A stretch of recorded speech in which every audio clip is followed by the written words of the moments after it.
Quantum को Sommerfeld model बोलते हैं। हम इसके अजम्पशंस की बात कर रहे थे। तो क्लासिकल फ्री इलेक्ट्रॉन थ्योरी में अज्यूम किया जाता है कि जो फ्री इलेक्ट्रॉन हैं, बहुत सारे फ्री इलेक्ट्रॉन्स, वो क्या बनाते हैं? They constitute classical free electron gas. Okay, तो जैसा कि आप जानते हैं क्लासिकल आइडियल गैस जो होती है उसमें जो इंटरेक्शन होता है आपस में इलेक्ट्रॉन्स का, वो क्या होता है? नेग्लिजिबल होता है। यहाँ पर क्या है? यहाँ पर माना गया electrons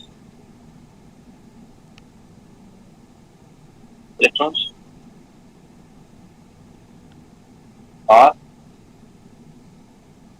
completely free. Electrons are completely free, and collision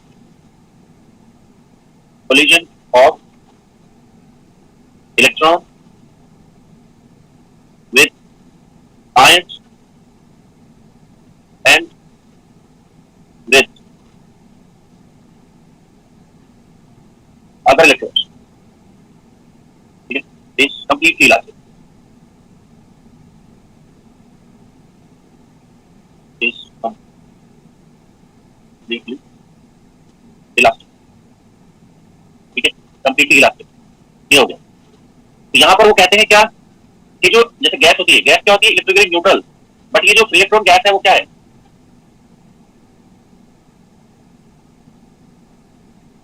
free electron gas is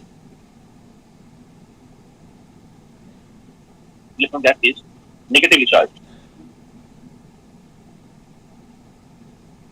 Electron gas is negatively charged, unlike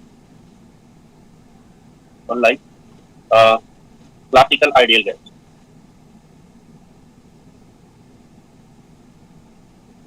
ये नेगेटिवली चार्ज एक गैस होती है, ओके, जिसमें इलेक्ट्रॉन कंप्लीटली फ्री होते हैं। ठीक है, तो आगे बच्चा force sir excellent sugar, thank you sir. force on electron due to ions. Force on electron due to ions and other electrons.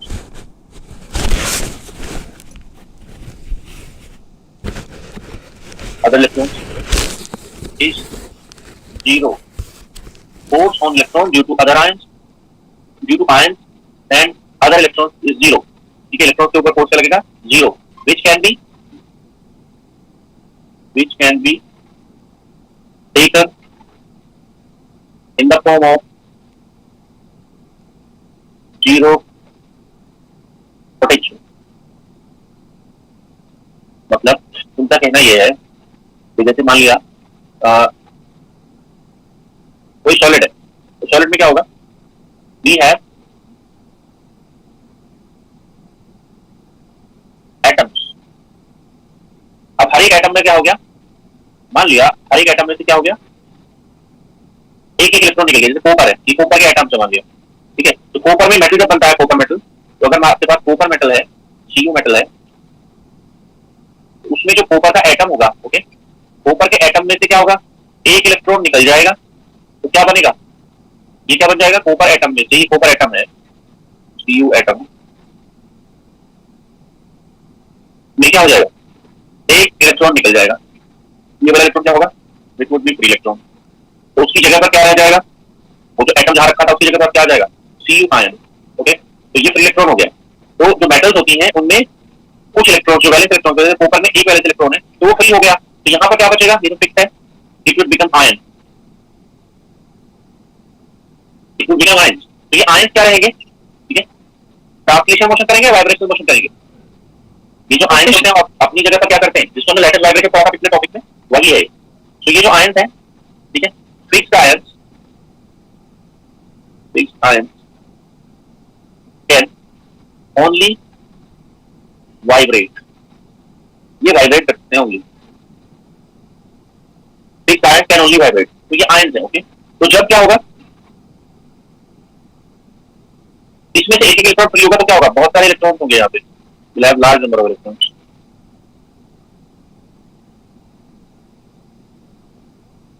Okay, तो वो कह रहे हैं यहाँ पर कि किसी इलेक्ट्रॉन पर अदर इलेक्ट्रॉन की वजह से और किसी इलेक्ट्रॉन पर अदर इलेक्ट्रॉन की वजह से एज वेल एज आयन की वजह से जो फोर्स लगा वो कितना है, 0 है.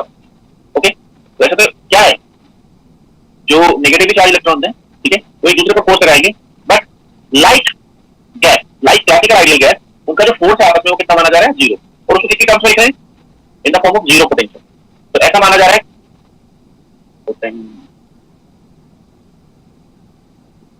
Zero potential. ओके, तो उसको कितना माना जा रहा है, 0 पोटेंशियल. 0 पोटेंशियल मतलब पोटेंशियल एनर्जी कितनी होगी उसकी इलेक्ट्रॉन की, 0 पोटेंशियल होगा तो E minus into V would be 0. तो 0 पोटेंशियल में वो मूव कर रहा है ऐसा माना जाता है. तो पोटेंशियल का वैल्यू कितना लिया जा रहा है, 0. ओके, तो पोटेंशियल एनर्जी कितनी होगी, 0, यानी कि उस पर कोई फोर्स नहीं लग रहा है.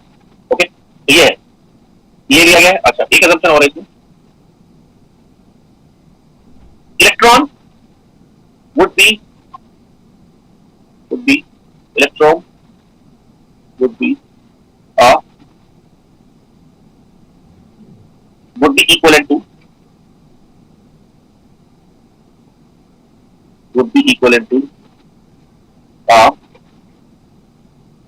equivalent होगा वो, would be equivalent to a gas molecule. Electron would be equivalent to a gas molecule. Hence, it would follow, ठीक है, क्लासिकल कौन सी स्टैटिस्टिक्स, मैक्सवेल बोल्ट्जमैन, ठीक है, स्टैटिस्टिक्स, ठीक है, it would follow Maxwell Boltzmann statistics, ठीक है, क्योंकि वो किसकी तरह ट्रीट हो रहा है, एक गैस मॉलिक्यूल की तरह, तो वो एक क्लासिकल स्टैटिस्टिक्स को फॉलो करेगा. ठीक है, तो यहाँ पर जो इलेक्ट्रॉन है, इलेक्ट्रॉन्स वो क्या बनाएंगे, एक क्लासिकल इलेक्ट्रॉन गैस करेंगे. ठीक है, तो सारी प्रॉपर्टीज कितने जैसे फॉलो करेंगे, गैस के जैसे, क्लासिकल आइडियल गैस के जैसे. ये इस थ्योरी की असम्पशन है. ठीक है, अब इस थ्योरी ने क्या क्या डिफाइन कर दिया, success of this theory, success of this theory. इसने क्या क्या डिफाइन कर दिया, इसने सबसे पहले तो डिफाइन कर दिया, ठीक है, electrical conductivity,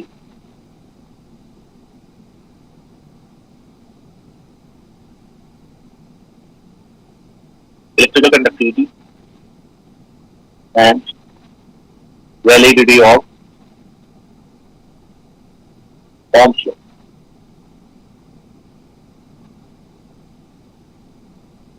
Electrical conductivity and validity of Ohm's law. इसने इसको अच्छे से डिफाइन किया. कैसे? We know that what is Ohm's law?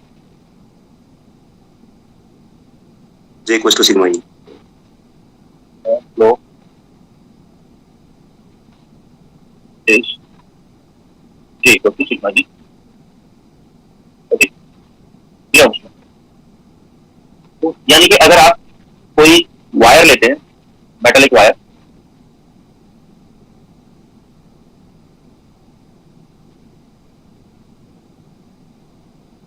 ये वायर है कोई, और इस पर आप कोई फील्ड लगा रहे हैं बाहर से,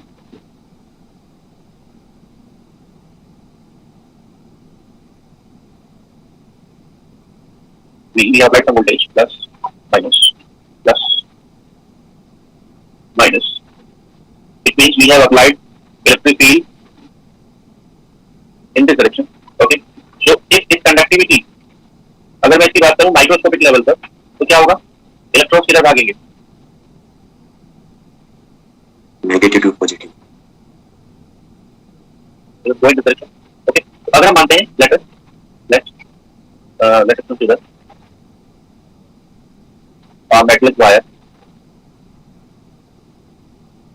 metallic wire. Let us consider metallic wire. ठीक है, that contains n, ठीक है, n free electrons per unit volume. n free electrons per unit volume. Okay, तो ये क्या हो जाएगा, n would be then electron electron density होगा या इलेक्ट्रॉन कॉन्सेंट्रेशन होगा। पर यूनिट वॉल्यूम है और कौन से इलेक्ट्रॉन्स हैं? आर द फ्री इलेक्ट्रॉन्स और bound electrons? They are free electrons, ठीक है। And sigma is its electrical conductivity.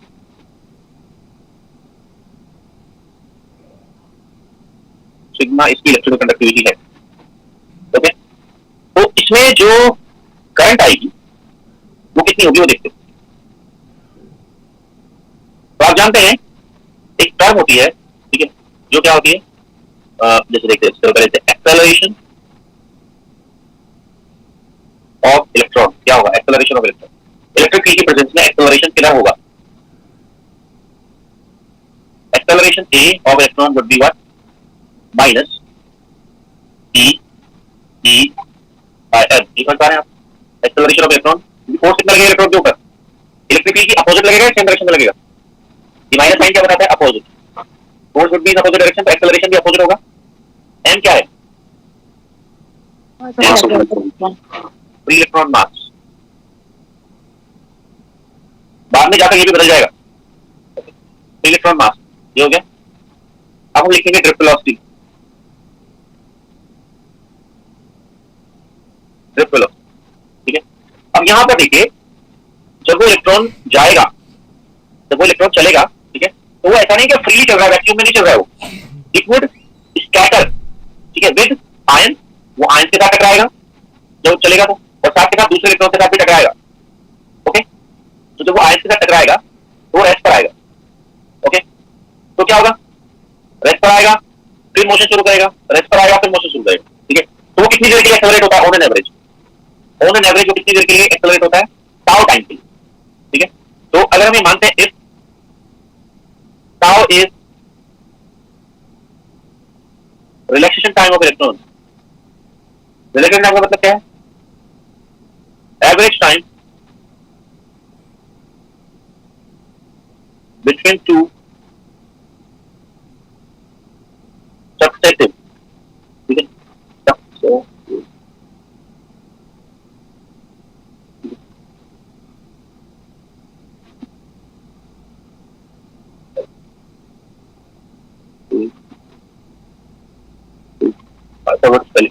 Average time between two, ठीक है, सक्सेसिव कोलिजन्स, ठीक है। तो यानी कि दो बार टकराने के बीच में ऑन एन एवरेज कितना टाइम लगता है? ठीक है, टाउ टाइम लगता है। तो कितनी देर के लिए एक्सेलरेट होता है? It accelerate only for tau time, ठीक है। तो वीडी कितना हो गया? वीडी जैसे आप जानते होंगे ना, डी बाई डी होता है ना, वो क्या होता है? एक्सेलरेशन। तो कितना होगा वीडी? वीडी होगा acceleration into tau, acceleration into tau. तो कितना होगा? Acceleration into tau minus, okay, E tau by M into number T, ठीक है। ये हो गया।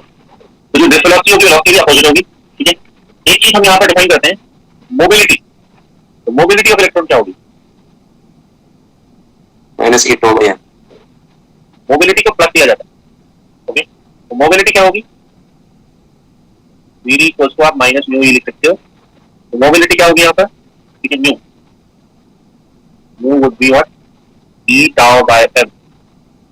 नंबर देखो उसको, number 4, mobility of electron would be E tau by M, यानी कि रिलैक्सेशन टाइम और मास ऑफ इलेक्ट्रॉन चाहिए, चार्ज ऑफ इलेक्ट्रॉन चाहिए टू कैलकुलेट दिस, ओके। हो गया ड्रिफ्ट वेलोसिटी। उसके बाद आप जानते होंगे current density. Current density J, कैसे निकलती करंट डेंसिटी? जे होता है minus M E V D.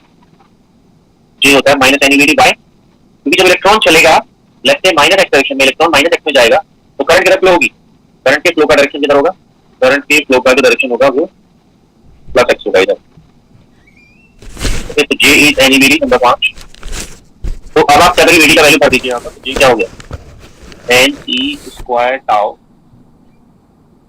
Bye M into T, N square tau M into E, question number 6। Compare करो 6 एंड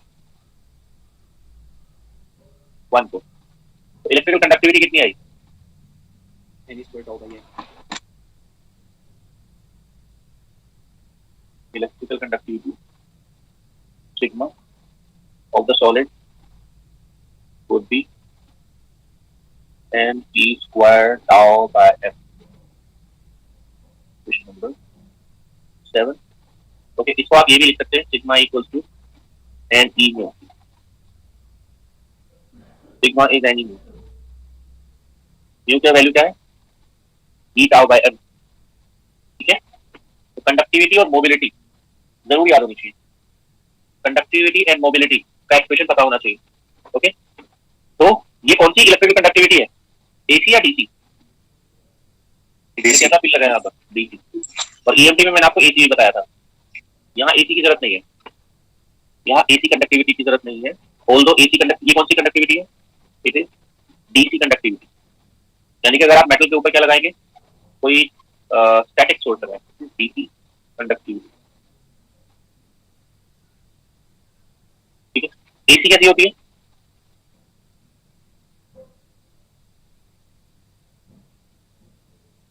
सिग्मा एसी होती है. सिग्मा डीसी को किससे divide करते हैं? बताओ. 1 minus I omega tau. Minus I omega tau से. ऐसे करते हैं क्या? ये है ना, आई तो ये है. ठीक है, तो ये साथ में एसी भी याद कर लेना. ये हो गया. तो ये यहाँ पर इलेक्ट्रिकल कंडक्टिविटी कौन से मॉडल से आई? ये जो इलेक्ट्रिकल कंडक्टिविटी आती है ड्रूड मॉडल से आई, इसलिए इसका दूसरा नाम क्या है? Another name of this conductivity is Drude conductivity. Another name of this conductivity is Drude conductivity.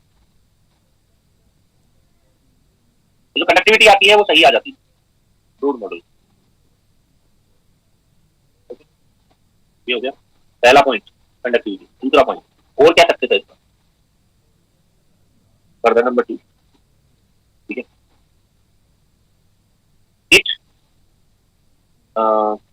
it can define the validity of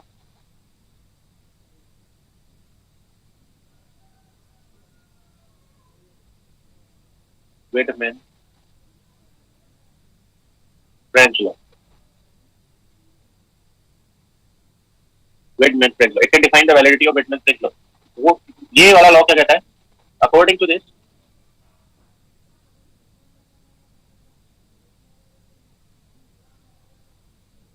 according to this law, the ratio of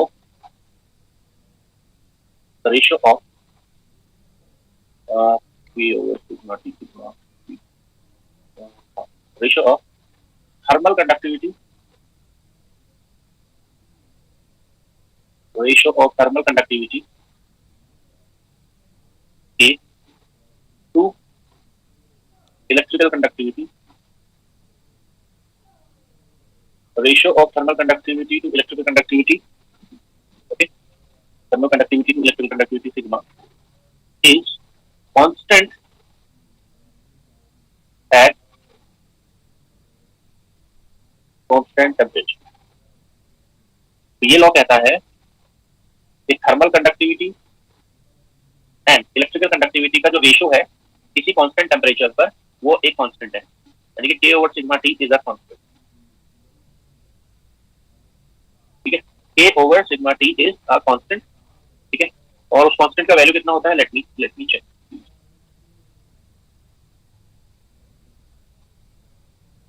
इसको बोलते हैं लोरेंट्ज नंबर.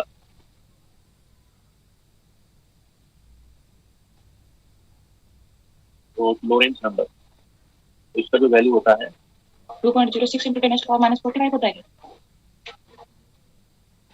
मैं फॉर्मूला लिखूंगा, मैं numerical value लिखूंगा. तो ये होता है पाई स्क्वायर बाय 3. तो it is pi square by 3 Boltzmann constant by E का होल स्क्वायर. इसको बोलते हैं लोरेंट्ज नंबर.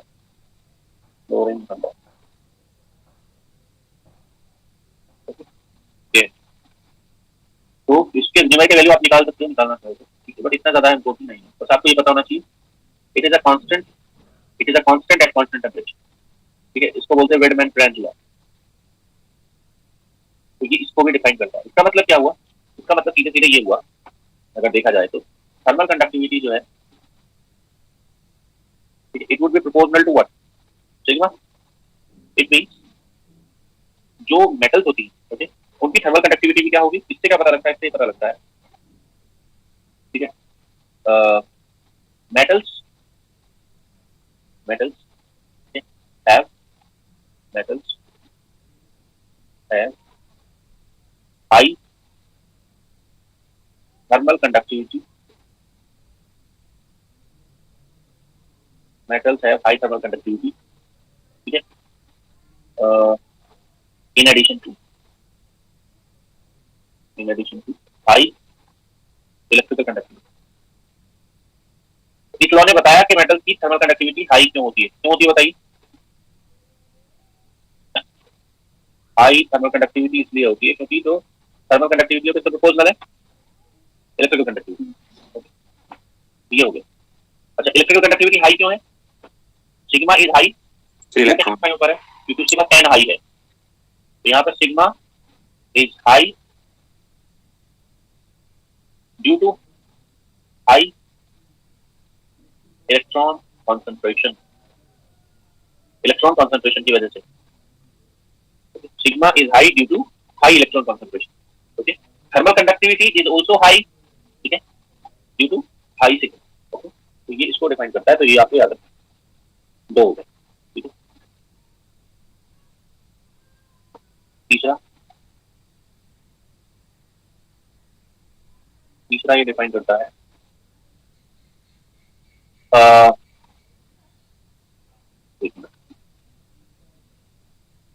it also defines ठीक है, high luster and complete opacity of metals। ठीक है, इसका मतलब होता है कि अगर आप मेटल पर लाइट डालेंगे तो क्या होगा? तो सरफेस कैसा दिखेगा? Shiny metal surface. और दूसरा ओपेसिटी का मतलब क्या है? No transmission of light,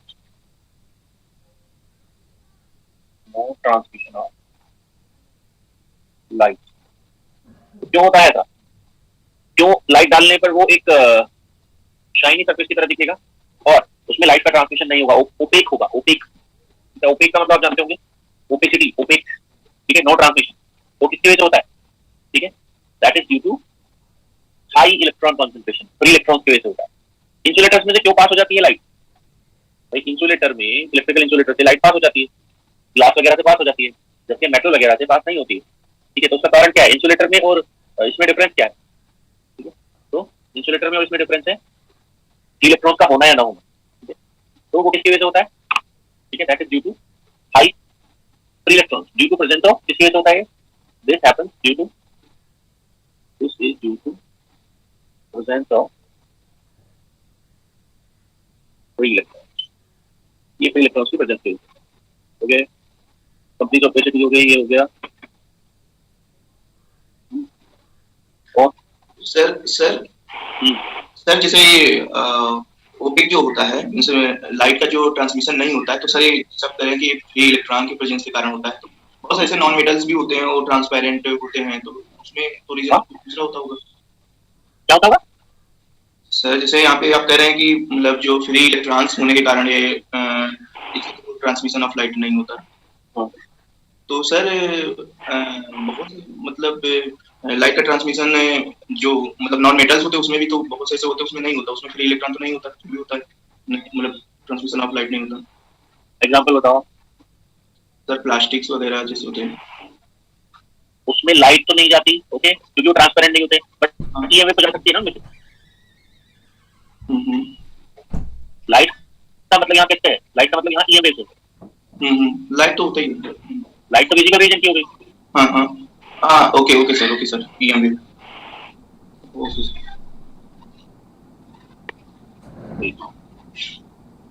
equation को कंप्यूट कर लिया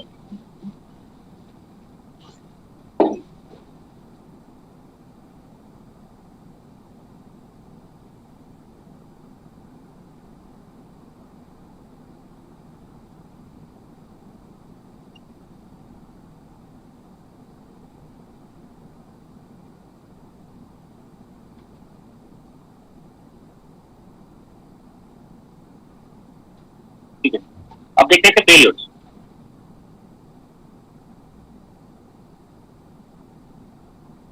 थ्योरी के failures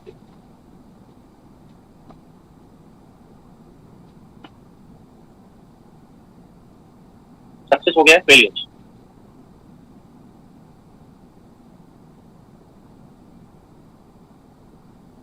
failures of free electron theory. कौन सी इलेक्ट्रॉन थ्योरी? ऐसे लिखना सीधे, फेलियर्स ऑफ ब्रोड मॉडल के फेलियर्स। पहला, it cannot define temperature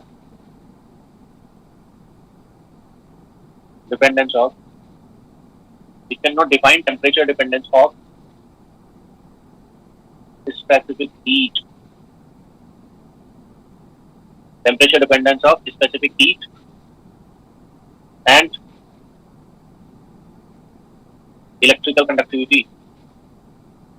temperature dependence में एक ही में कर देता हूँ, specific heat, electrical conductivity and paramagnetic susceptibility. Paramagnetic susceptibility कौन सी वाली पैरामैग्नेटिक ससेप्टिबिलिटी? ठीक है,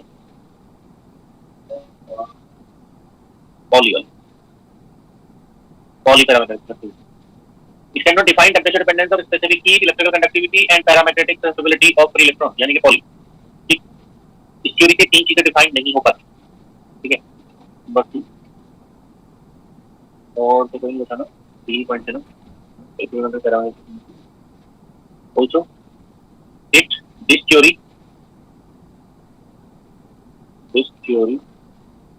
cannot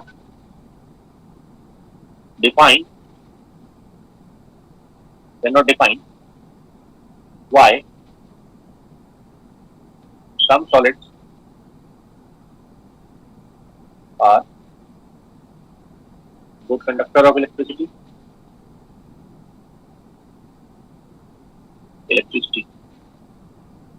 and some are, ठीक है, poor conductor of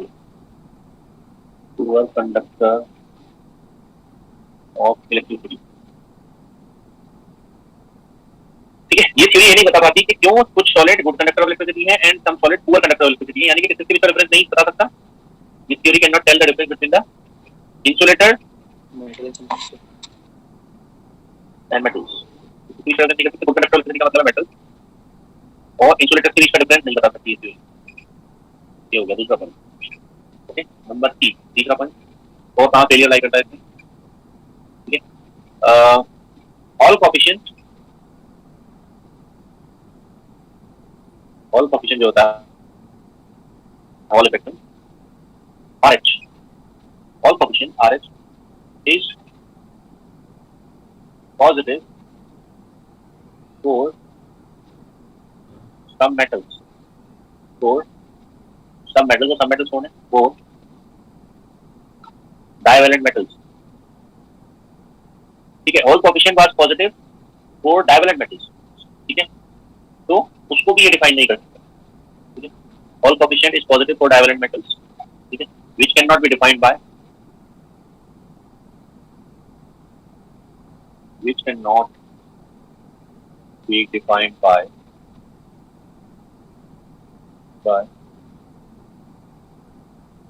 this theory। वो स्केल से डिफाइन नहीं। ठीक है, तीन फेलियर है इसके, तीन क्या मतलब ज्यादा ही है क्योंकि मैंने एक ही में कंबाइन कर दिया इसको। स्पेशली ईच का टेंपरेचर डिपेंडेंस, रेगुलर कंडक्टिविटी का temperature dependence and parametric susceptibility का टेंपरेचर डिपेंडेंस, ये थ्योरी डिफाइन नहीं कर पाती। ओके, ये देखिए तो कोई पॉइंट तो नहीं।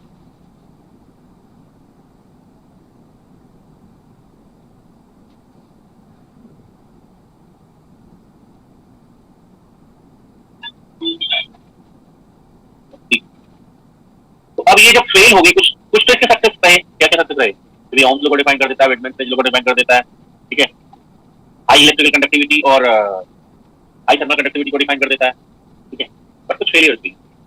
तो इन फेलियर्स को काउंटर करने के लिए, ठीक है, अब नई थ्योरी आएगी होगी इसकी बात है, ठीक है, तो वो नई थ्योरी कौन सी? That is next theory quantum free electron theory. इसको किसने दिया? सोमरफेल्ड ने। इसको बोलते हैं Sommerfeld model, quantum free electron theory, Sommerfeld model. तो इसमें बहुत ही जरा सा डिफरेंस है पहले के मुकाबले। All the assumptions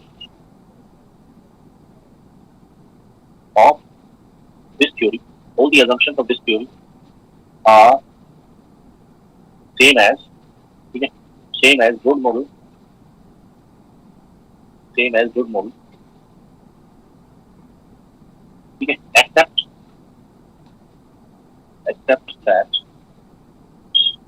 that electron is a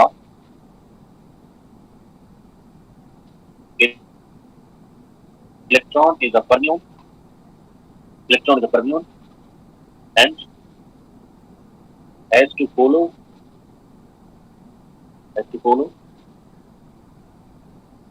Fermi-Dirac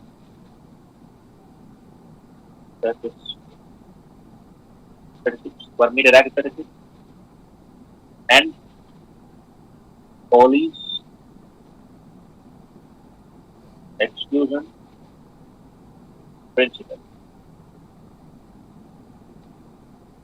Pauli's exclusion principle, ठीक है, फर्मी-डिराक स्टैटिस्टिक्स फॉलो करेगा, यानी कि वो कैसा पार्टिकल होगा? क्वांटम स्टैटिस्टिक्स है या classical statistics? This statistics is quantum statistics. Quantum statistics. और ये लॉ क्या कहता है? ये कहता है नो टू fermions, fermion कौन है यहाँ पे? Electron, no two electrons can exist in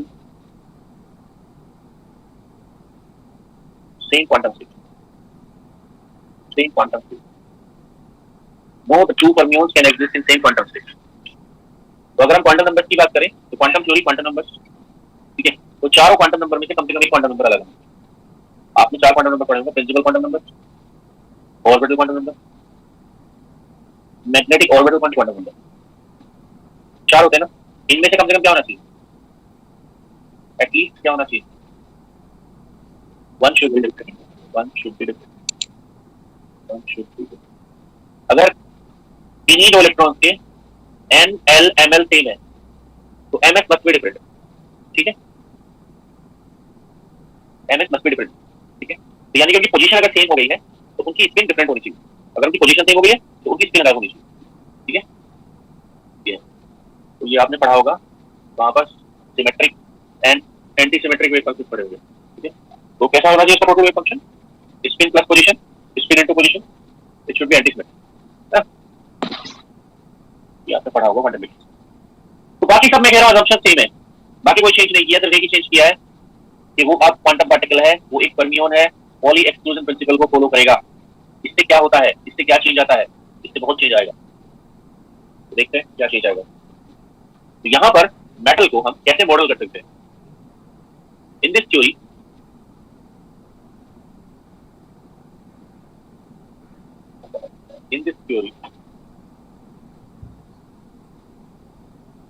one D metal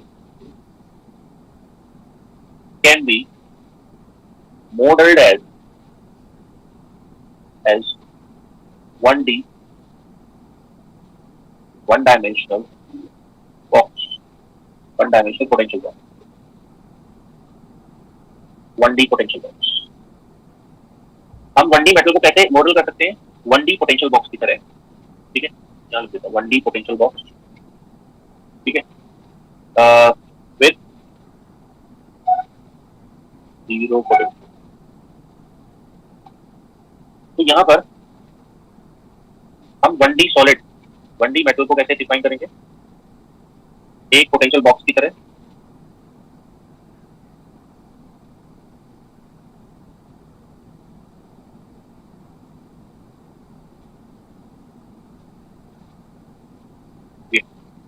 एक पोटेंशियल बॉक्स है जिसका लेंथ कितना है भाई? जितना लेंथ आपका सॉलिड का लेना है उतना लेंथ आप इसका मान लिया डिफाइंड है x = 0 से x = 12 तक, ओके। और अब देखिए 1D potential box is equivalent to 1D metal. तो यहाँ पर जैसे ऐसे समझिए जैसे आयन्स है, थोड़े बनाता हूँ पूरे से,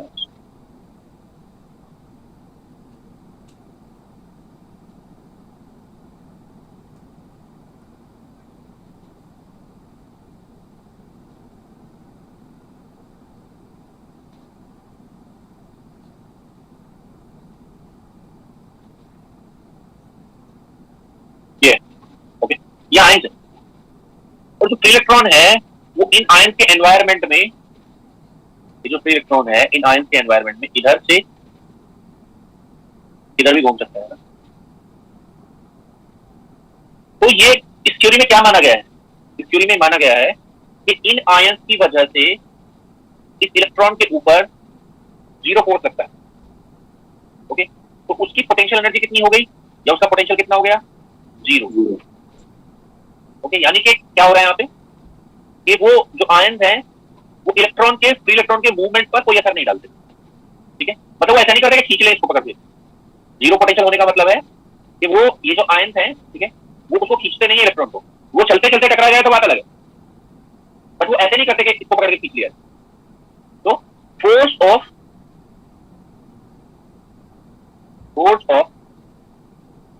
ions on free electron is zero. Force of ions on free electron is zero, ठीक है। तो आयन्स का फोर्स फ्री इलेक्ट्रॉन्स के ऊपर जीरो है, ओके। तो इससे क्या होगा? इसको किसके टर्म्स में बोलते हैं? इसको बोलते हैं लैटिस पोटेंशियल इज जीरो। अभी बताइए ये जो चेन ऑफ आयन्स है उसको क्या बोलते हैं? ये जो चेन ऑफ आयन्स है टुगेदर, एक एक को नहीं, ठीक है, उस ये जो चेन ऑफ आयन्स है वो क्या कहलाएगी?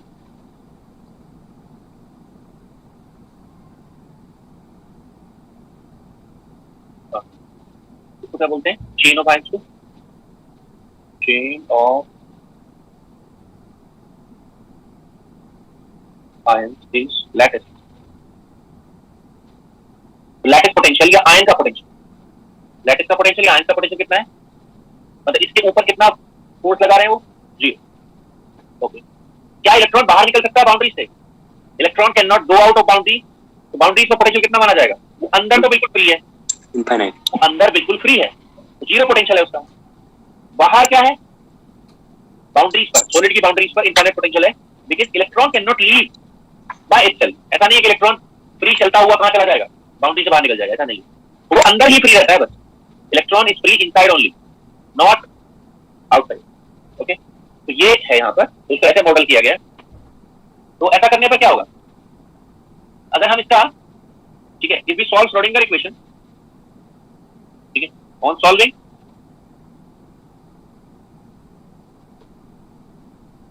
ठीक है श्रोडिंगर इक्वेशन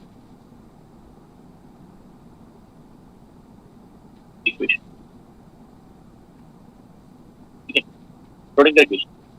तो इलेक्ट्रॉन जो है वो कैसे बिहेव करेगा? एक वेव की तरह, एक पार्टिकल की तरह, on solving the Schrodinger equation, ठीक है। बताइए कैसे बिहेव करेगा? पार्टिकल या वेव? वेव, वेव, क्योंकि जो श्रोडिंगर इक्वेशन है वो कैसी इक्वेशन है? वेव इक्वेशन है या पार्टिकल इक्वेशन?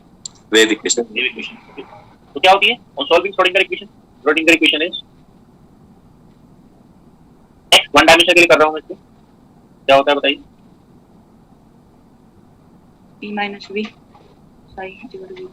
ओके, तो potential inside that is zero. तो इसको अगर हम सॉल्व करते हैं तो इससे दो चीजें मिलेगी हमें, एक तो एनर्जी आइगन वैल्यू, एनर्जी, और दूसरा wave function. Energy eigen value कितनी आती है इसकी सॉल्व करने पर? अब मैं एन का यूज कर रहा हूँ, कैपिटल का, कैपिटल एन भी टी का यूज करते हैं क्योंकि हम एन रिजर्व कर चुके हैं already. P square H square divided by 2ml square. okay, where p is the quantum number जो क्या वैल्यू ले सकता है, 1 2 1 to 10. 3, ठीक है, जीरो नहीं ले सकता क्योंकि कुछ ना कुछ, ठीक है, एनर्जी रहेगी इलेक्ट्रॉन के पास। ओके, ये हो गया एनर्जी आइगन वैल्यू, तो 1 कह देते हैं। वेव फंक्शन क्या होगा? Root 2 by L sin n pi x by L. 0 to L. Okay, energy eigen function, eigen value, eigen function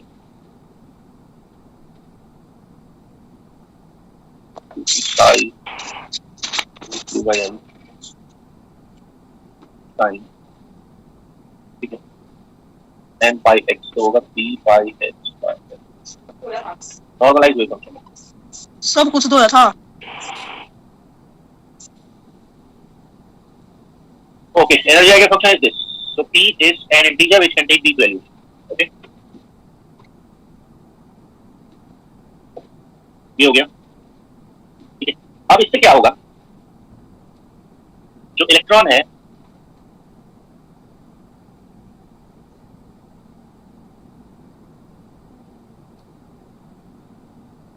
वो डिफरेंट एनर्जी स्टेट्स में रह सकता है। अब मैं यहाँ पर एनर्जी स्टेट शो कर रहा हूँ, इसको स्केल पर मत लीजिएगा, मतलब ऐसे मत समझिएगा कि एनर्जी डिफरेंस क्या होता है, बढ़ता है घटता है, आप मुझे बता सकते हैं? जैसे जैसे हम बढ़ेंगे, हम टी को बढ़ाएंगे तो ये एनर्जी डिफरेंस बढ़ेगा, तो उसको ऐसे ट्रीटमेंट करना कि भाई मैं कांस्टेंट दिखा रहा हूँ, नॉट लाइक दैट। तो ऐसे होगा, तो पी का वैल्यू क्या ले रहा है, 1, ये ले रहा है 2, ये ले रहा है 3, और सबसे ऊपर वाला जो फील्ड लेवल होगा, सबसे जो अपर मोस्ट फील्ड लेवल होगा वो ये है, उसको मैं दिखा रहा हूँ T equals to TF। Okay, जब इसमें इलेक्ट्रॉन भरेंगे तो जब सॉलिड होता है उसमें 1 या 2 या 3 इलेक्ट्रॉन तो होते नहीं, it contains a large number of electron. जो इलेक्ट्रॉन को फिल आउट करोगे आप इसके अंदर तो क्या होगा, जब इलेक्ट्रॉन की फिलिंग करोगे तो वो सारे के सारे ऐसा नहीं है P1 स्टेट में आ जाएंगे, वो किसको फॉलो करेंगे, they need to follow Pauli exclusion. Pauli exclusive principle. तो दो यहाँ दो ही रह सकते हैं एटमोस्ट, तो कहाँ तक बढ़ते हुए जाएंगे, यहाँ। ओके, तो ये क्यों हो रहा है, why this filling is happening, this is due to Pauli exclusive principle. अगर ये नहीं होता, ठीक है, तो क्या हो सकता था, सारे के सारे एक ही में आ सकते थे। ओके, तो इससे क्या चेंज होगा वो मैं बताता हूँ, मुझे आप 2 मिनट दो।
हाँ जी, so what I was saying कि यहाँ पर पॉली एक्सक्लूजन प्रिंसिपल की वजह से, ठीक है, ये फीलिंग होगी।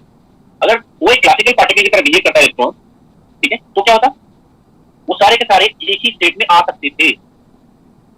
इससे क्या होगा, ये जो फीलिंग आप देख रहे हैं कहां पर है, एट एब्सोल्यूट जीरो है। ये T = 0 केल्विन पर है जो फीलिंग रखी है। तो यहां पर एक टर्म हम डिफाइन करेंगे, ओके। तो at T = 0 kelvin the energy of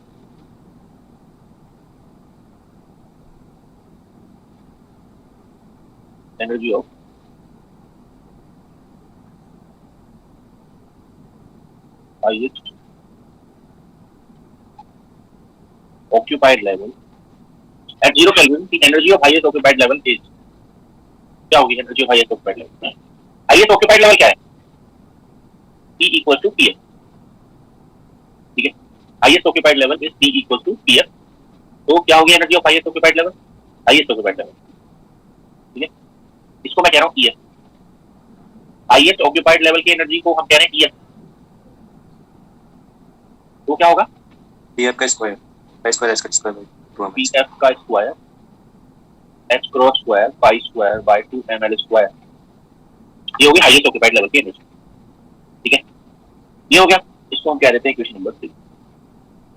अब ये हाईएस्ट ऑक्यूपाइड लेवल है क्या, ठीक है, तो at T = 0,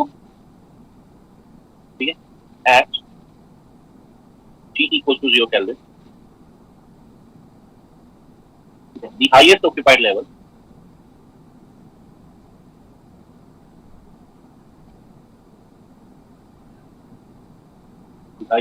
level is Fermi level. Okay, highest occupied level is Fermi level in metals. ठीक है, metals में highest occupied level at 0 Kelvin is Fermi level. Okay, तो ये कौन सा लेवल है? It is Fermi level.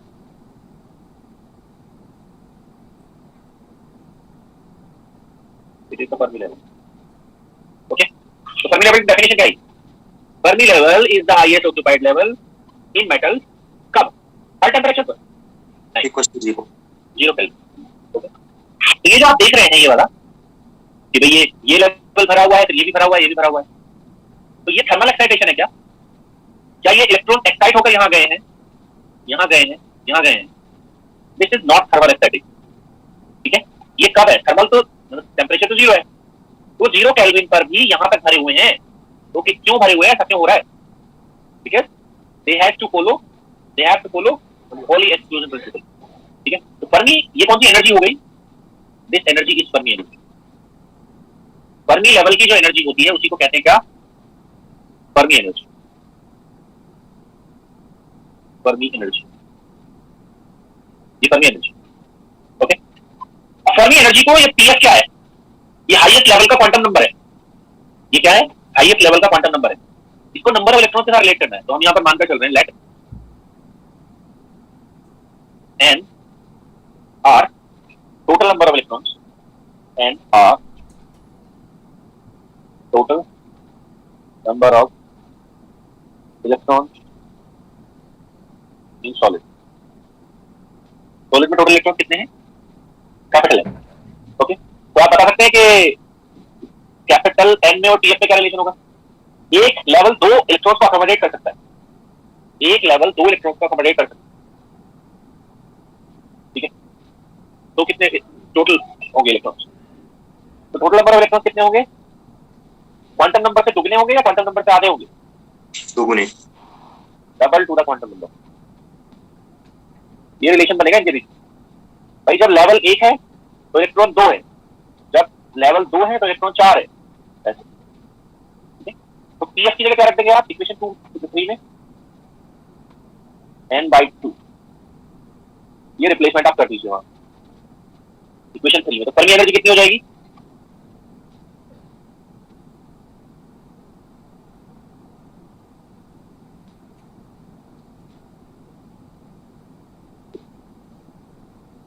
क्या हो जाएगी n square y square h cross square ऐसे लिखो h cross square by 2n।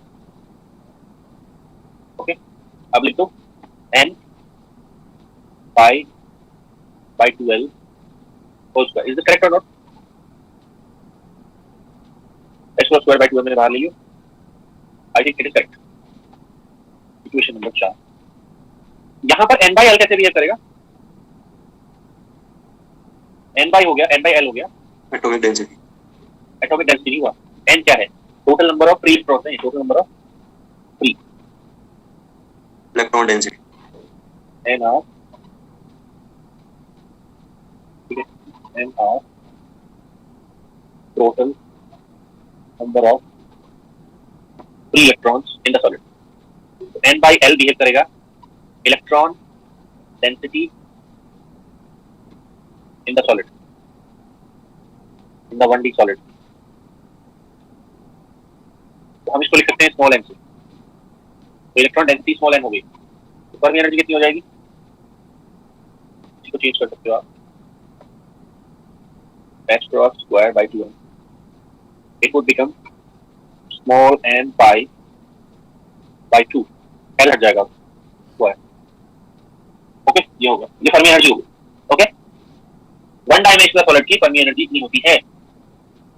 Okay, तो ऐसा करने से और क्या चेंजेस आपको दिखाई देंगे वो देखते हैं। इसको क्वांटम पार्टिकल बनाने से और कहां चेंज दिखाई देगा आपको, दैट वी विल सी। क्या क्या फेलियर थे पहले वो एड्रेस देखते हैं, इनको एड्रेस करते हैं। तो मैंने बता दिया कि यहाँ पर इलेक्ट्रॉन का ट्रीटमेंट कैसे होगा, फर्मी एनर्जी का कंसेप्ट कैसे आएगा। यहाँ पर फर्मी एनर्जी का कोई कंसेप्ट नहीं है। कौन से मॉडल में? ड्रूड मॉडल में कोई कंसेप्ट नहीं है फर्मी एनर्जी, क्योंकि उनके यहाँ कोई भी इस तरह का लेवल होता ही नहीं। ठीक है, तो फर्मी एनर्जी का कंसेप्ट इंट्रोड्यूस हो गया। फेलियर देखते हैं, फेलियर क्या है? Temperature dependence of specific heat. अब ये कैसे सॉल्व करेगा उसको देखते हैं। How this theory will resolve the problem of temperature dependence of specific heat. तो देखते हैं temperature dependence of specific heat. How much time do we have? हो गया specific heat, temperature dependence of specific heat. कौन सी specific heat है भाई? Lattice वाली, इलेक्ट्रॉन वाली? इलेक्ट्रॉन वाली। इलेक्ट्रॉन वाली। Temperature dependence of what specific heat? Electronic specific heat. Electronic specific heat.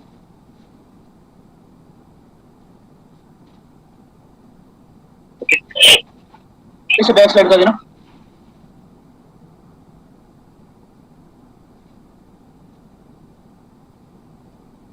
Okay, 7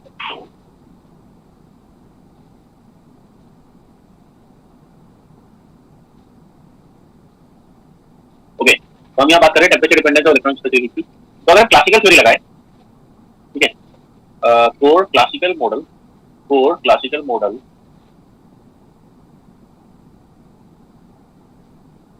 okay, core classical model, ठीक है। इंटरनल एनर्जी क्या होगी? तो classical model internal energy of free electron gas क्या होगी? Free electron gas, internal energy of free electron gas क्या होगी? U। मैं लिख रहा हूँ 3/2 kBT एक इलेक्ट्रॉन की एनर्जी होगी। बोलिए 3/2 kBT, ना कि 3 kBT। वाई? तो क्या लिखा हुआ है यहाँ पर? Electron is free. तो पोटेंशियल एनर्जी वाली जो तीन टर्म होगी पार्टीशन थ्योरम से उनका कंट्रीब्यूशन 0 आएगा into total number of electrons. Okay, तो ये इंटरनल एनर्जी होगी किसके अकॉर्डिंग? क्लासिकल मॉडल के अकॉर्डिंग लिख रहा हूं मैं पहले। ओके, तो ये हो गया 3/2 NkBT। तो स्पेसिफिक हीट कितनी होगी इलेक्ट्रॉनिक? इलेक्ट्रॉनिक स्पेसिफिक हीट किसके according? Classical 3/2 R। Classical electronic specific heat, classical electronic specific heat. इसको मैं CE से लिख रहा हूं, इलेक्ट्रॉनिक है, या ऐसे लिख लो इलेक्ट्रॉनिक। कौन सा मॉडल है? It is the classical model, या क्लासिकल मॉडल का दूसरा नाम क्या है? ड्रूड। तो इलेक्ट्रॉनिक अंडरटोड मॉडल आती है डेबर यू बाय डेबर टी। यूजुअली हम वॉल्यूम को कांस्टेंट लेते हैं क्योंकि हम एक्सपेंशन नहीं मानते सॉलिड का, तो आता है ये। तो ये क्या कहता है, ये कहता है स्पेसिफिक हीट क्या होगी, इंडिपेंडेंट ऑफ टेम्परेचर। ये मॉडल कहता है, क्लासिकल मॉडल ड्रूड मॉडल कहता है electronic specific heat is independent of temperature. जैसा कहा था लैटिस के बारे में वैसा ही कह रहा है इलेक्ट्रॉन के बारे में, independent of temperature. But it fails, but ये फेल हो जाता है, ठीक, इट फेल्स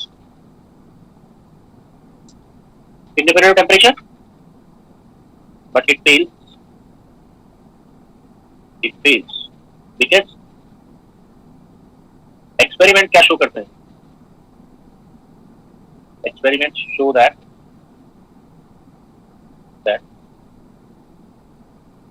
specific heat कौन सी वाली, show that E electronic is proportional to T, C electronic is proportional to T। ठीक है, इलेक्ट्रॉनिक स्पेसिफिक हीट किसके प्रोपोर्शनल है, T है, बट ये क्या कह रहा है इंडिपेंडेंट है, तो फेल हो जाती है। अब आते हैं क्वांटम थ्योरी पर। For quantum theory, for quantum theory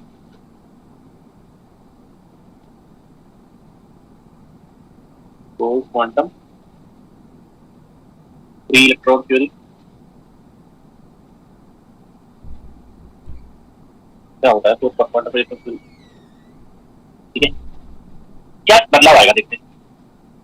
तो ये थ्योरी अब ऐसे समझो, जब आप बाहर से इसको हीट दोगे, हीट गर्म करोगे इसको, तो क्या सारे के सारे इलेक्ट्रॉन्स एनर्जी गेन करेंगे, नो। कौन से इलेक्ट्रॉन्स एनर्जी गेन करेंगे, जो हायर एनर्जी रखेंगे ना ऑलरेडी, वो वाले इलेक्ट्रॉन्स तो एनर्जी गेन करेंगे, जबकि नीचे वाले इलेक्ट्रॉन्स का कोई असर नहीं होगा। देखिए जब क्लासिकल मॉडल था, तो क्लासिकल मॉडल में सबके सब इलेक्ट्रॉन्स कहां बैठे होंगे, अगर एब्सोल्यूट जीरो टेंपरेचर होगा, थर्मल एक्साइटेशन नहीं होगा, तो वो लोएस्ट एनर्जी स्टेट में बैठे होंगे सारे। अगर इलेक्ट्रॉन क्लासिकल पार्टिकल होगा, मैक्सवेल बोल्ट्जमैन इक्वेशन फॉलो करेगा, तो सारे के सारे इलेक्ट्रॉन कहां बैठे होंगे, P1 मान लेते हैं। तो जब आप उसको एनर्जी दोगे, हीट एनर्जी, तो सारे इलेक्ट्रॉन एक साथ एनर्जी गेन करेंगे या प्रेफरेंस होगी कुछ। क्लासिकल मॉडल में कोई प्रेफरेंस नहीं होगी, all electron can get energy. जबकि यहां पर क्या है, ये जो फीलिंग हुई है वो किसके अकॉर्डिंग हुई है, पॉली एक्सक्लूजन प्रिंसिपल अगर फॉलो करेगा, तो कौन से इलेक्ट्रॉन एनर्जी ज्यादा तेजी से गेन करेंगे, जो हायर एनर्जी लेवल पर होंगे, फर्मी लेवल के आसपास वाले इलेक्ट्रॉन्स होंगे, दे विल गेन एनर्जी, जबकि नीचे वाले जो इलेक्ट्रॉन्स होंगे, ठीक है, they will not gain energy. तो यहां पर क्या चेंज हुआ क्वांटम और क्लासिकल आने से, मतलब क्वांटम आने से क्या चेंज हुआ, क्वांटम आने से चेंज हुआ here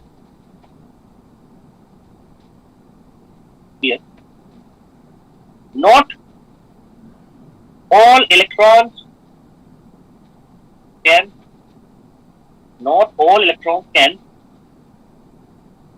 absorb the given heat energy। सारे इलेक्ट्रॉन्स हीट एनर्जी नहीं गेन करेंगे, एब्जॉर्ब करेंगे, only A, but only a fraction of electrons, only a fraction of electrons, ठीक है, fraction of electrons lying near the Fermi level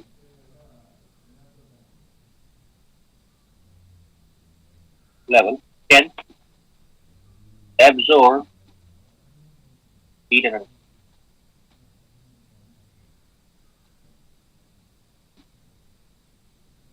Here, not all electrons can absorb the given heat energy, but only a fraction of electrons lying near the Fermi level can absorb heat energy।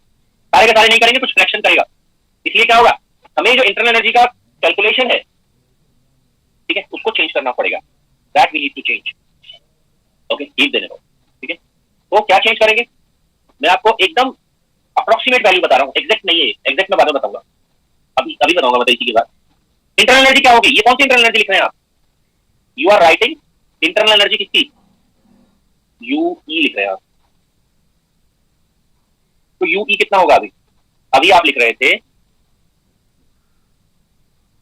ये value,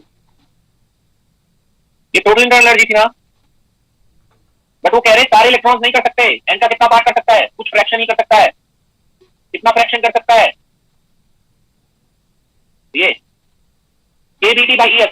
भाई temperature T पर order of thermal energy क्या होगा, at temperature T order of thermal energy क्या होगा,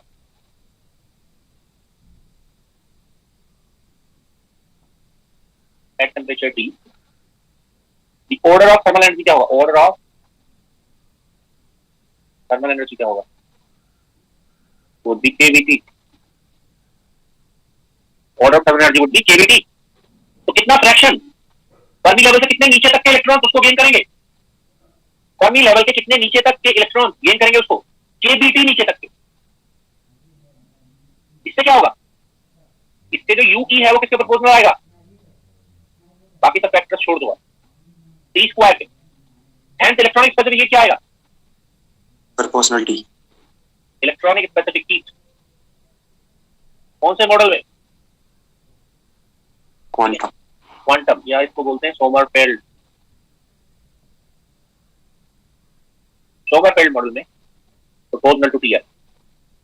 तो जो problem थी वो रिजॉल्व हो गई। क्या मानने से रिजॉल्व हुई, क्या मानने से प्रॉब्लम रिजॉल्व हुई, ये मानने से प्रॉब्लम रिजॉल्व हुई कि इलेक्ट्रॉन एक फर्मियोन है और वो क्या फॉलो करता है, पॉली एक्सक्लूजन प्रिंसिपल। इसलिए अगर आप हीट बाहर से देंगे तो सारे इलेक्ट्रॉन उसको नहीं गेन कर सकते, ठीक है, only a fraction of electrons can gain this energy.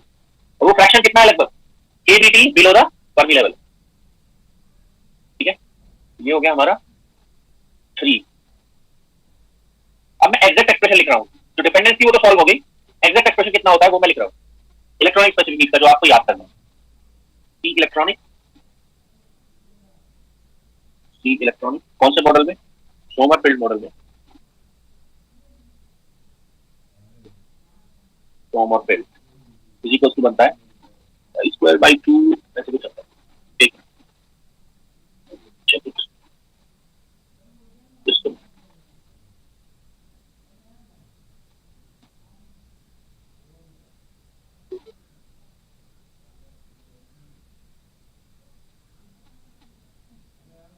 ये आता है π²/2 R, ओके, π²/2 R T/T।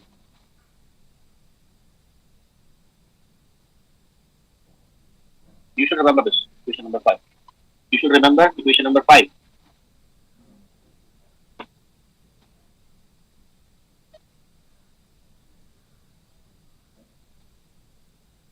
इसको एक और तरीके से लिख सकते हैं,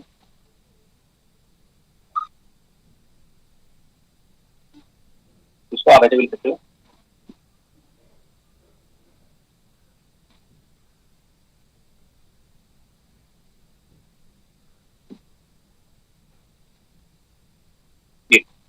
question number 5, you should remember ये exact expression of electronic specific heat.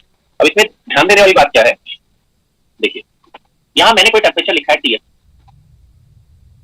TF क्या है, TF इज फर्मी टेम्परेचर। ये क्या है, Fermi temperature, it is a reference temperature, किसकी तरह, पहले भी रेफरेंस टेम्परेचर आज भाई, ठीक है। It is reference temperature like divide temperature या आइंस्टाइन टेम्परेचर, ओके। तो आप देख सकते हैं इलेक्ट्रॉनिक स्पेसिफिक हीट इसके इनवर्सली प्रोपोर्शनल है फर्मी टेम्परेचर के या फर्मी एनर्जी के। क्या रिलेशन है फर्मी एनर्जी में और फर्मी टेम्परेचर में, भाई जैसे आप जानते हैं E एनर्जी और टेम्परेचर में क्या रिलेशन है, एनर्जी और टेम्परेचर में क्या रिलेशन है, इक्वल टू KBT। तो उन दोनों को ही फर्मी बना सकते हो, फर्मी फर्मी। तो Fermi energy and Fermi temperature का रिलेशन है, Fermi energy equal to KB Fermi temperature, KB is Boltzmann constant, ठीक है। तो ये है, ये फीचर आपको याद रखना है, ठीक है। तो ये प्रोपोर्शनल टू T होता है, इनवर्सली प्रोपोर्शनल टू TF होता है, ओके। तो अब हमारे पास दो फेमस स्पेसिफिक हीट आ गई, ठीक है, दो फेमस स्पेसिफिक हीट आ गई है, ठीक है। कौन कौन सी, एक तो आ गई है इलेक्ट्रॉनिक और एक आ गई है लैटिस। लैटिस हमने पिछले उसमें पढ़ा था, ठीक है, पिछले चैप्टर में हमने पढ़ा है लैटिस वाला, अब इलेक्ट्रॉनिक वाला आ गया, ओके। अब एक बात ध्यान देने वाली है, ये कहाँ वैलिड है, ये जो आप पढ़ रहे हैं ये क्वांटम रिजाइन में वैलिड है या क्लासिकल रिजाइन में, quantum. Quantum, okay. So this is valid this is valid, ठीक है, this is valid for T less than TF या T greater than TF, T less than TF, यानी कि उस मेटल का टेम्परेचर अगर उसके फर्मी टेम्परेचर से कम होगा तो ये एक्सप्रेशन आएगा। उसके ऊपर क्या वैलिड होना चाहिए आप मुझे बताओ, सोच समझ कर, कोई मुश्किल बात नहीं। अगर टेम्परेचर फर्मी टेम्परेचर से ज्यादा होगा तो T इलेक्ट्रॉनिक कितना आना चाहिए, कांस्टेंट। तब कौन सा रिजल्ट वैलिड होना चाहिए, टेम्परेचर TF के ऊपर, क्लासिकल मॉडल ना, यस के सर। लिए क्या होना चाहिए, इंडिपेंडेंट ऑफ T होना चाहिए। बट ध्यान देने वाली बात ये है, जो TF होता है, जो टेम्परेचर होता है TF, उसका जो ऑर्डर होता है वो 10,000 केल्विन के आसपास होता है किसी भी अच्छी मेटल के लिए। TF का जो ऑर्डर होता है वो 10,000 केल्विन होता है। ओके, तो अब ये बताओ, इतना ज्यादा है ये टेम्परेचर, तो क्या कभी हमें TF से ऊपर जाने की जरूरत पड़ेगी क्या? TF से ऊपर जाओगे तो वो मेटल मेटल नहीं रहेगा, पिघल जाएगा, इट विल मेल्ट, वो सॉलिड रहेगा या नहीं रहेगा? अगर इतने टेम्परेचर तक आप किसी मेटल को गर्म करोगे तो will it remain in the solid state? Answer is no, it can not remain in the solid state, वो सॉलिड नहीं रहेगी। ठीक है, बात समझे नहीं समझे? ठीक है, हो सकता है आपको स्टैटिस्टिकल मैकेनिक्स में फर्मी गैस जो मिले वो इससे ऊपर वाली भी हो, क्योंकि वहां पर क्या होता है, सॉलिड से डील नहीं करते हैं यूजुअली स्टैटिस्टिकल मैकेनिक्स में, they deal with gases, mostly gases, तो वो गैसेस स्टेट में भी जा सकती है। तो वहां पर नाम क्या होगा इसका, वहां पर जो हम यहाँ मेटल पढ़ रहे हैं, ओके, ये टॉपिक आप स्टैटिस्टिकल में भी पढ़ सकते हो। ओके, तो वहां पर किसके नाम से होगा, ये मेटल के नाम से नहीं होगा, वहां पर सब जो डिस्कशन होगा किसके नाम से होगा, फर्मी गैस के नाम से होगा। क्लियर हो रही मेरी बात नहीं? तो टेम्परेचर का ऑर्डर इतना ज्यादा है, इसीलिए थ्रू आउट यही रिजल्ट वैलिड रहेगा या कुछ बदलेगा? यही रिजल्ट वैलिड रहेगा, है ना। जबकि जो डिवाई टेम्परेचर होता है उसका ऑर्डर क्या होता है, अगर अच्छे मेटल्स की बात करें तो डिवाई ऑर्डर तो 100-150 केल्विन के आसपास ही होता है, 200 हो जाएगा ज्यादा से ज्यादा, 150-200 केल्विन के आसपास होता है। ओके, तो रूम टेम्परेचर पर क्या बिहेवियर होगा, इलेक्ट्रॉनिक वाले का रूम टेम्परेचर पर बिहेवियर क्या होगा, क्लासिकल बिहेवियर होगा या क्वांटम बिहेवियर होगा? क्वांटम। क्वांटम। और लैटिस वाले का बिहेवियर क्या होगा, क्वांटम या क्लासिकल? लैटिस वाले का बिहेवियर क्या हो जाएगा भाई, लैटिस वाला बिहेवियर कौन डिसाइड करेगा, डिवाई। Dibai electronic quantum. वाला बिहेवियर कौन डिफाइन करेगा, फर्मी। तो जो मतलब फोनोन के लिए डिवाई का है वही मतलब इलेक्ट्रॉन के लिए किसका है, फर्मी का है। ओके, तो फोनोन कैसे बिहेव करेगा, क्लासिकल रूम टेम्परेचर पर, और फर्मियोन यानी इलेक्ट्रॉन कैसे बिहेव करेगा, फर्मी। फर्मी। ठीक है, तो ये होगा। तो अब मैं लिख रहा हूं, ध्यान दीजिए, at low temperature, the total specific heat of any metallic solid at low temperature, the total specific heat of any metallic solid, इसकी बात कर रहा हूं मैं, I am talking about metallic solid. Metal में जो कंट्रीब्यूशन होगा कितना होगा, वो इलेक्ट्रॉन का, फोनोन का या दोनों का? दोनों का। दोनों का होगा। तो किससे सम होगी, it would be sum of C total will be sum of metallic solid के लिए C lattice plus C electronic. Lattice का मतलब फोनोन से भी होता है, this is also for phonon.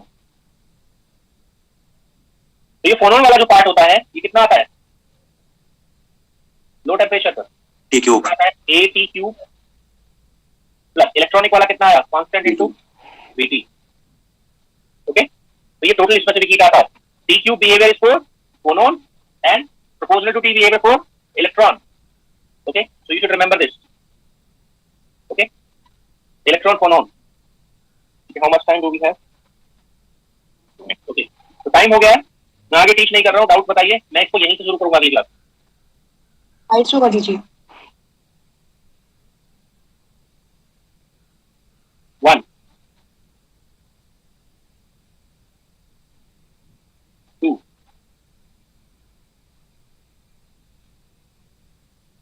3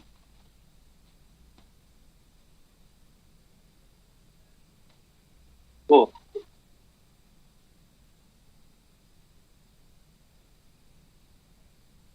5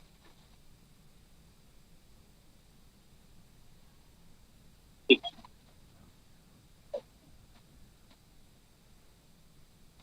7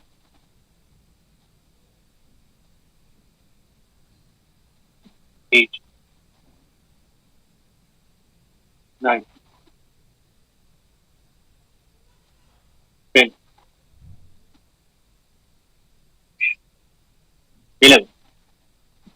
low temperature का मतलब क्या होगा यहाँ पर? लो टेम्परेचर का मतलब डिवाइस से लिया जाएगा। लो टेम्परेचर का मतलब किससे लिया जाएगा? Temperature which is less than device temperature. ठीक है, क्योंकि फर्मी तो बहुत ऊपर हो गया ना, तो लो टेम्परेचर का जो सेंस लिया जाएगा वो डिवाइस से लिया जाएगा। ओके, स्लाइड शो करना।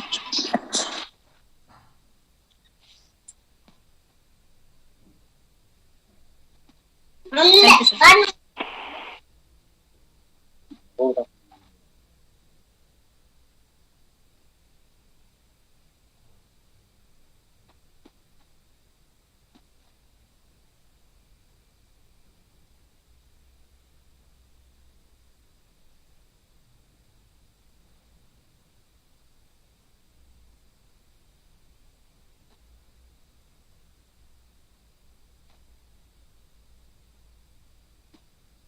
ठीक है सर,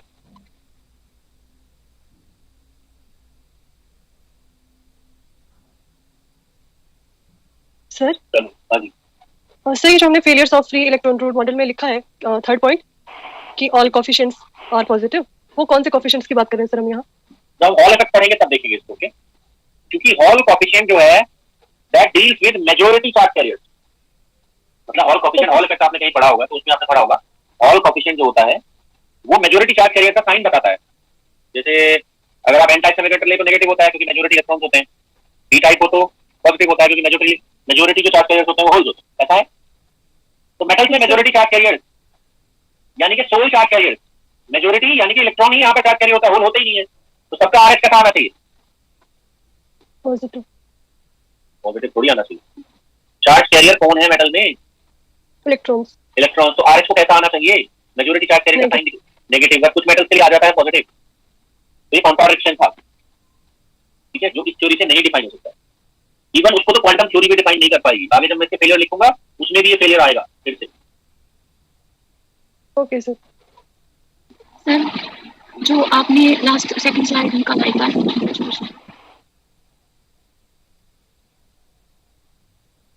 ये जैसे एनर्जी लिखी आपने, thermal energy EF equals to KBT होता है, तो जैसे ये फ्रैक्शन कैसे, मतलब क्या कैसे किया इसे मल्टीप्लाई में केबीटी बाय EF? कहाँ पर? फिफ्थ इक्वेशन से। यहाँ से ये हाँ यस सर। तो वही तो केवी ऊपर मल्टीप्लाई कर दिया, केवी नीचे, केवी क्या हो गया? यस, हाँ सर, जो थर्ड में किया ना आपने केबीटी बाय EF, जैसे मतलब कैसे ये थर्मल एनर्जी। यहाँ पर हम क्या कह रहे हैं? यहाँ पर हम कह रहे हैं कि कितना नीचे तक के इलेक्ट्रॉन एनर्जी गेन करेंगे, लगभग फर्मी लेवल के कितने नीचे तक के इलेक्ट्रॉन, कितनी डेप्थ तक के इलेक्ट्रॉन उसको एब्जॉर्ब करेंगे। ओनली केवीटी बिलो रहती है, सारे नहीं करेंगे, सारे इलेक्ट्रॉन्स नहीं करेंगे। कितना फ्रैक्शन करेगा इलेक्ट्रॉन्स का? EF के नीचे केवीटी तक। क्यों? क्योंकि मैंने बताया ना कि टेम्परेचर T पर जो थर्मल एनर्जी का ऑर्डर होता है वो केवीटी होता है, इसलिए। Okay sir. ठीक है,